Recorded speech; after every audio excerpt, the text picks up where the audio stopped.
What's up, guys? Today's video is on the peppered Cory Catfish, and I'm feeling awesome today. I'm feeling like a scientist, and I get into moods where I need to make some DIY LEDs for aquariums, and that's exactly what I'm doing. I'm going like full scientist here. What I do a lot of times is I'll buy the adhesive LED strips, and I'll just put it on something flat that you can put on top of the tank. Anything works. Sorry about the lighting here. I got a huge spotlight set up so I can go get all scientisty. And anyways, this has 3 runs of the LED adhesive stripping, and then I soldered. And don't let soldering scare you. It's really easy. You buy a $4 soldering gun, and I soldered all the strips together. And what you do is you get a 12-volt power adapter. Like, this is like what they use on cell phones and such. This is 12 volts at 1 amp. You could probably get away with 500 milliamps, which is half of an amp. But anyways, let's plug this beast in. I just wired this up, and it's crazy, right? I know. Anyways,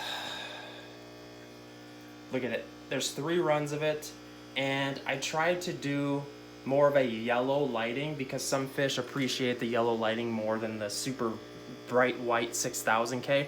This is actually like 5000K. This is awesome. I'm excited to throw this on a tank. Just look at this beast. This isn't even anything special here. So I'm feeling all scientisty like I told you guys. But anyways, the peppered Cory Catfish. Cory Catfish are awesome because there's tons of different types. Oh, sorry. I'm drinking Mountain Dew and I'm gonna explode. There's tons of different types of Cory Catfish, and some of them are more dwarf in size compared to others.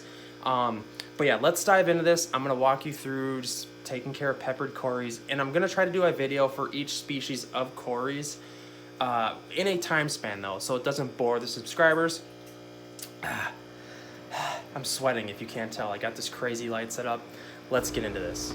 The peppered Cory Catfish gets its name from its cosmetic appearance, obviously, and it has that peppered kind of coloration design to it. They are South American corys, and they're going to be found in flooded streams. There's 3 main things I tell people to know about Cory Catfish. Number 1, they need to be in large groups, and I don't mean like 3 to 4, I mean like 10 plus. And this video is from PetSmart, and it says there on the tag, tank size minimum 10 gallons, but I really think you should buy 10 of these and get a 20-gallon tank size minimum. Secondly, with corys, you're going to want gravel or a sand substrate that they can't hurt themselves on. Some of that abrasive substrate. As you can see, they're going to be sifting through the substrate constantly, and some of that sharper substrate can become dangerous. And the third thing to watch for is what Tankmates you keep with your corys, because these catfish, this isn't a catfish that you're going to be keeping cichlids with or anything that is aggressive whatsoever, because these guys are as nice as they come. Like, this is genuinely one of the most peaceful fish ever. That's all they do nonstop is just forage and look for food and just siphon through the gravel. You're never going to have any problems with aggression with them. They're maybe going to be insecure as far as if you have too small of group.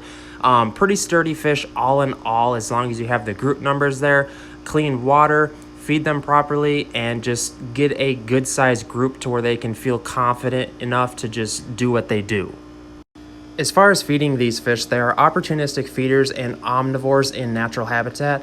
Make sure you just use a varied diet, like get them some sinking pellets that are of adequate size and small enough for them to consume, and maybe some plant matter.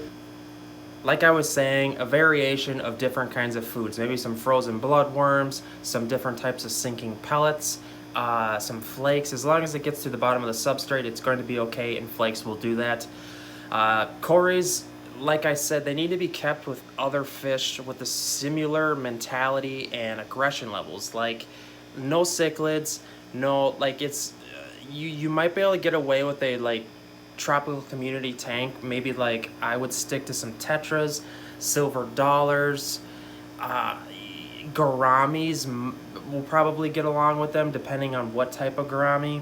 It's really like a lot of people that if I were to set up a Cory tank, I would probably do like a 75 gallon and just stack it full of different types of corys, because the larger the school, the more confident they're going to feel, and they do very well in large schools.